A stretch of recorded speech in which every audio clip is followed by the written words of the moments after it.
साहब जी, मेरे सभी भाइयों बहनों बेटा बेटी माता पिता को भक्तमती की सत साहब जी। तो आज हम सुनते हैं संत रामपाल जी महाराज की सत्संग में अमृतवाणी में अमृत सत्संग सुनेंगे। और जब भी हमारे पास टाइम हो हमने गुरु परमात्मा जी के सत्संग सुनते रहना। तो सुनते हैं सभी भाई बहन बेटा बेटी माता पिता मिलजुल करके सत्संग संत रामपाल जी महाराज की सत साहब जी। हमने इस परमेश्वर का ज्ञान न होने से अन्य सभी को भगवान मान लिया, एक कबीर जी को छोड़कर।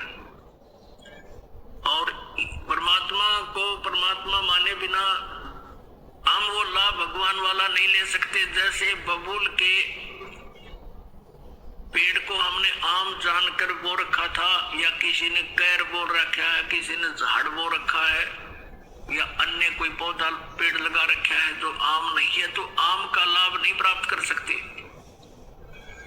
हमने सभी को भगवान मान लिया, हनुमान जी को भी भगवान मान लिया, खाटू श्याम को भी भगवान मान लिया। हमने कितना कोई बाबा मर गया उसके ऊपर कोई कब्र बना रखी है, मंदिर मंडी बना रखी है, उसको भगवान मान लिया। और अपने आप चार ईंट कहीं लगा करके उसके माथा टेकन लग गए। और फिर अन्य साधनाएं क्या बता रखी हैं, परमात्मा याद दिलाते हैं, आप पे लिपे आप पे पोते आप पे बनावे ओई, और उस पे बुढ़िया फिर पोते मांगे, देखा कल कहाँ खोई। वही माता के व्रत पूजा करते हैं माई। एक आप पे बनाओगे औरत की शकल सी बना लेंगे, आजकल तो बड़े बड़े चित्र ले आवे की देते हैं। पहले आप पे बनाया करते नो, चित्र से बना के औरत की घाघरा भरा देते और उसको हाथ लगा देते नो, बूढ़े बूढ़े है। और उसके सामने फिर बुढ़िया हाथ जोड़ के नो कहे, हुई माता मैंने पोता जी है मेरे घर में सुख रही है।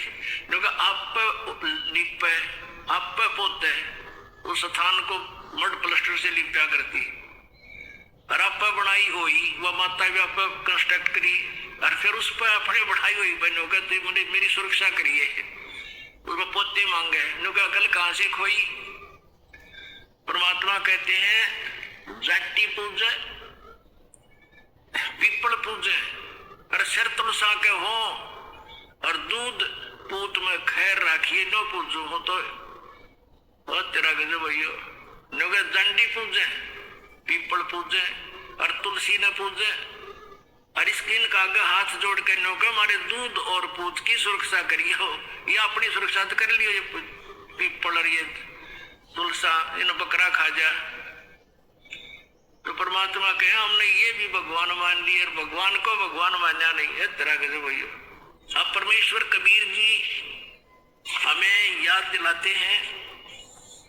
अब जैसे कि आपको रात्रि के समय सत्संग सुनाया था, उसमें बताया था कि वो परमात्मा सतलोक से चलकर आता है, गति कर आता है, वो तीसरे लोक में रहता है, ऊपर मुक्ति धाम में सतलोक में। एक तो ये काल का लोक है, 21 ब्रह्मांड का अक्षेत्र है, और इसको सरपुरुष भी कहते हैं, इसको ब्रह्म भी कहते हैं, जो श्री ब्रह्मा श्री विष्णु श्री शिव जी के पूज्य पिताजी है। और दूसरा लोक कहा जाता है सात संग ब्रह्मांड का क्षेत्र है, जो अक्षर पुरुष का है, परब्रह्म का है, जो गीता जी अध्याय नंबर 15 के श्लोक नंबर 16 में दो सरपुरुष और अक्षर पुरुष दो प्रभु बताए हैं। और 17वें में कहा कि उत्तम पुरुष है तो अन्य वो वास्तव में श्रेष्ठ पुरुष यानी परमात्मा तो इन दोनों से कोई और है।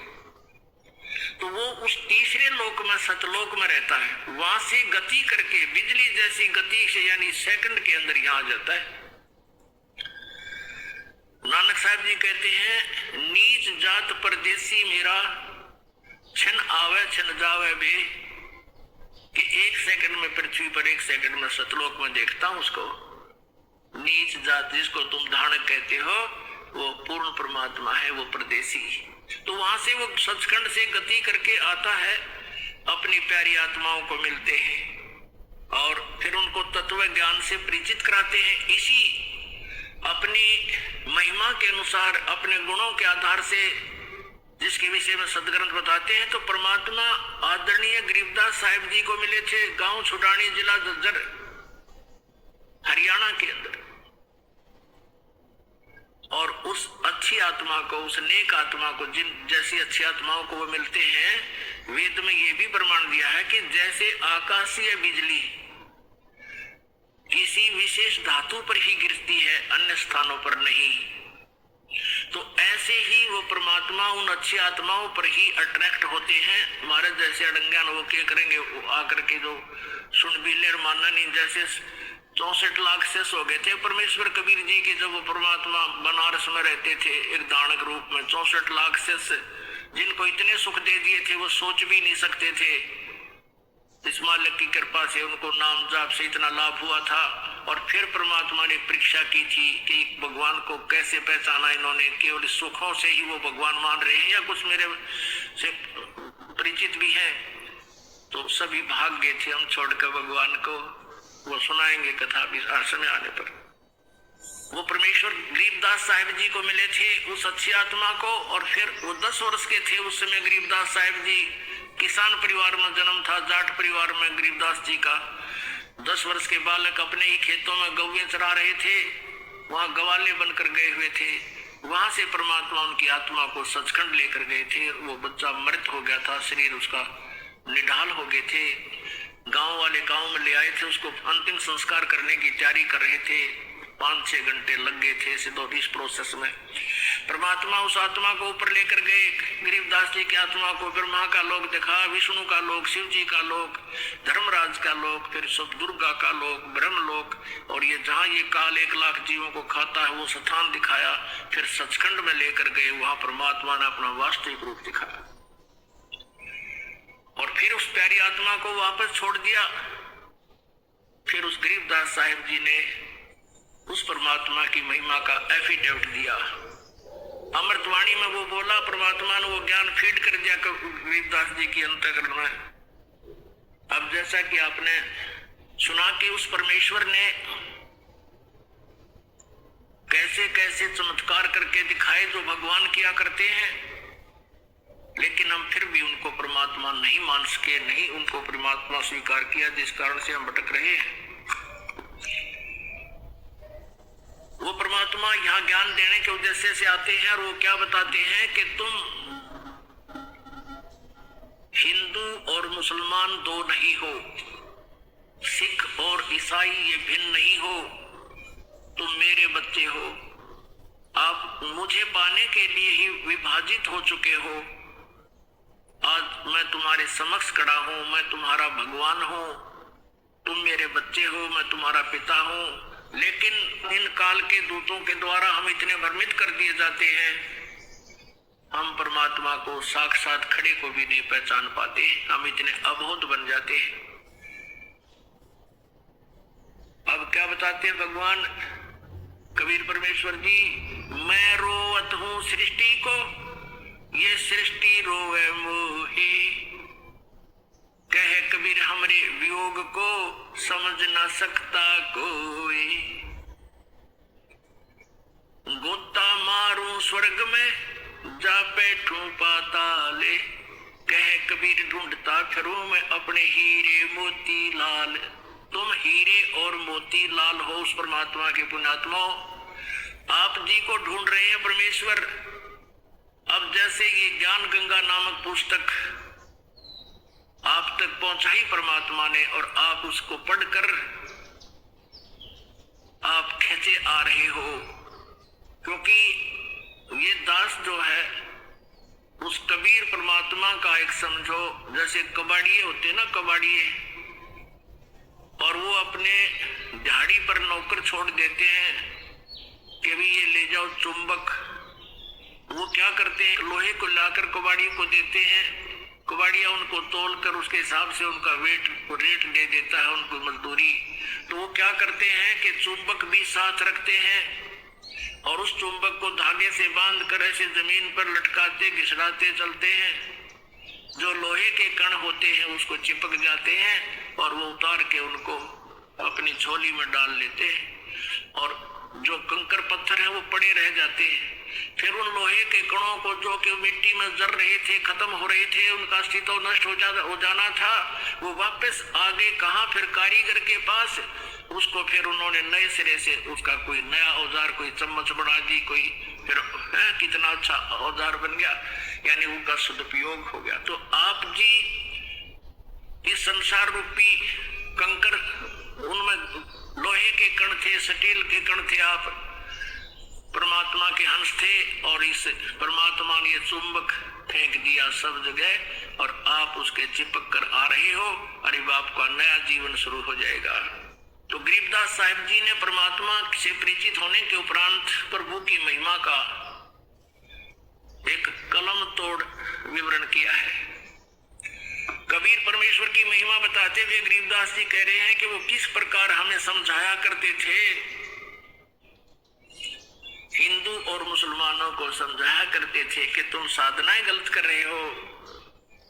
अब परमात्मा गाजी मुल्ला जो मुसलमान धर्म को भ्रमित किए हुए हैं, उनको कहा करते थे, और उधर से पंडित ब्राह्मणों को, पांडवों को, और ये नकली मंडलेश्वरों को कहा करते थे कि तुम साधना गलत बता रहे हो, तुम भी परिचित नहीं हो, इन भोली आत्माओं को गुमराह करके काल के जाल में फंसाए बैठे हो।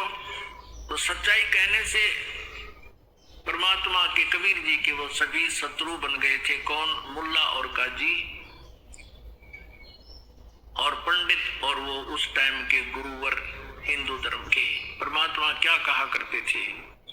काशी जोरा दीन का ये काजी खिलस करंत, गरीबदास उस सरे में झगड़े आन पड़ते।